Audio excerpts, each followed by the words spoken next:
The iconic image of rappers flashing their wealth with a giant stack of dollar bills and pretty expensive wheels is something we always think about when we picture a famous rapper. And well, the new generation of rappers from Drake and Snoop Dogg to Travis Scott and Kanye got pretty lavish lives to show, but it got us thinking, how do rappers actually make their money? First off, some good old hip-hop album. Alright, so we already know that album sales aren't doing well nowadays, and that's even if you're really out there selling CDs or digital copies of your album. But it still seems to be a pretty important revenue stream for rappers, even though we know touring is where the real money's at. Or at least, that's what most people think. Seems like they were doing pretty well, considering that the best-selling hip-hop albums, even in 2013, averaged just about 304,400 units. And that's with Kendrick Lamar's Good Kid Mad City topping at 746,000. And the math isn't too hard. If you're just another mainstream rapper and you're moving over 300,000 units of your album at even $15 each, you're pretty much making over $4.5 million. But if there's one thing we know, it's that signed artists don't really get to keep all that money. A big chunk of it goes towards the label, distributor, retailer, manufacturer, and of course, the studio or production costs. So let's be generous and say you keep around 10%. That's only if you got an incredible contract, but even with that, you're gonna get $450,000. And well, that's not a figure to sneeze at, obviously, but if you're really putting $5 million and keeping $500,000, you're not gonna feel like a pretty big superstar about it. With that said, it's really the cost of being a signed artist. But wait, what about independent artists? Yeah, we know what you're thinking. They're better off as independent rappers then. Well, independent rappers don't really sell over 300,000 units of albums. In fact, it can be pretty tough to even move 1,000 units as an independent artist in any genre. And let's say even if you're selling them at $10 each, you get about $10,000 in revenue. And don't forget that even as an independent artist, you've got some costs you need to cover, and that's CD printing and replication, distribution, studio production costs, and whatnot. So you're probably just going to be able to break even. As an independent artist, you're going to move fewer units than a signed one, but keep a larger part of the revenue. And we're not saying it's impossible to sell a bunch of albums as an independent artist, it's just not really how it works. Next up, we got tours and live performances. Honestly, touring is where the big bucks are at now. You gotta actually work for your money, and it's great for your fans because they got more shows. Pretty win-win situation. And back in the day, there were hardly any festivals and tours compared to the crazy world tours you see now. And if you didn't live in a glamorous big city, you weren't gonna get much hip-hop. And of course, depending on the artist, you're probably looking at maybe a few grand for some internet hype, to literally $250,000 per show for Drake. And don't get too excited just yet, because not all of that goes into your pocket, because you gotta pay your managers, roadies, and whatnot. And concert tickets can bring you a bunch of revenue nowadays, especially if you're a mainstream artist. Let's say you sell 10,000 tickets at $60 each. You're gonna get $600,000 for every show, and play a couple of shows and you see yourself earning over $30 million.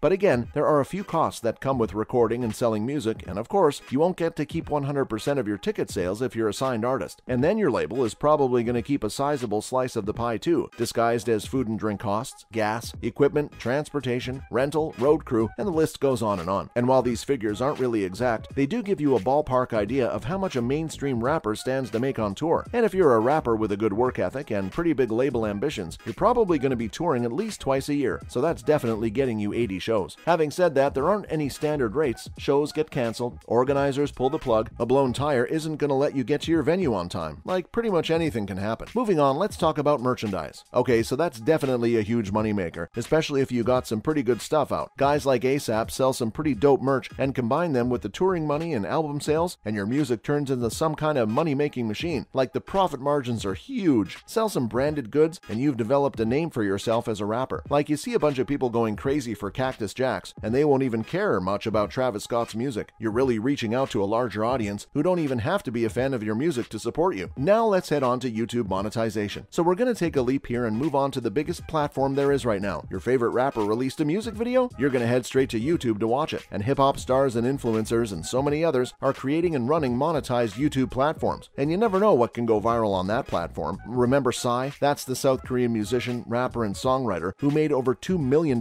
from his YouTube hit Gangnam Style, which got over 2 billion views. So whether you're an experienced or lesser-known rapper, clearly YouTube monetization is a great way to get some extra revenue and a perfect way to attract a larger audience. And for rappers who are just starting out, YouTube is the perfect place because of the low entrance barrier and mostly merit-based scheme. And how do the rappers make money? Well, they've got pre-roll video ads that you're going to see right before the video starts, or the in-stream ads where you're just sitting ready to hit the skip ad button after 5 seconds, the bumper ads that you gotta sit through because you can't skip them, and don't forget the on-demand streaming services. All great for getting some cash in. And, well, they've got endorsements and other business ventures. Now, that's an area that a lot of people don't really think about. Like, when you're a rapper, you're not just a musician but also a brand. Guys like Rick Ross Ross and 50 and Dre make a bunch of money selling themselves as a brand, and many of the old rappers who still got money went on to invest in small businesses, joint ventures, and whatnot. Also, if you got a dope endorsement, you might even quit rap. Talk about the biggest rappers you know of, maybe Pitbull, Kanye, Nicki Minaj, Jay-Z, and you see them rolling in millions. Think about all the brand endorsements they've got. Nicki got sponsored by Pepsi, Kanye sells a pretty high-end clothing line with his pretty swaggy Air Yeezy, Travis Scott's got his Cactus Jacks, and Dre's coming in with his Beats by Dre. So it's safe to say that endorsements are where the money's at for this generation of rappers. Like Jay-Z's main cash comes from his business ventures other than his commission from rapping. And even 3 years ago, Kanye closed a $3 billion earning, with half of it coming from his shoe line Yeezy, with Jay-Z got a net worth of $1 billion from his sports franchises and line of bars. So it's safe to say that a lot of rappers are billionaires from their brand endorsements alone. Today, if you're a rapper, you're not just selling your music, you also gotta sell your brand. If we talk about facts, rap money and rap money alone isn't a lot of money. So you're not really aiming to make money off of just rap alone anyway. You gotta build your brand and diversify your audience, because not everyone's gonna love your music. You hear someone getting a $2 million deal and their eyes go cha-ching, but that's not it. In reality, a huge chunk is really just going to their label. So it's the side hustles that really get rappers the money they've got. If you just live off rap money, you can get yourself a cozy little apartment, but you aren't going to be living the life in a mansion off royalty checks unless you're pretty platinum. And honestly, no one can be too sure about where everyone's financials are. Like, let's face it, some people got their money from some pretty shady areas. That's a wrap for this video. What do you think about the different things rappers gotta do to earn that cash? Let us know in the comments below. Make sure to give this video a thumbs up and subscribe to our channel for more videos like this. Thank you so much for watching this video, and we'll see you next time. Have a great day.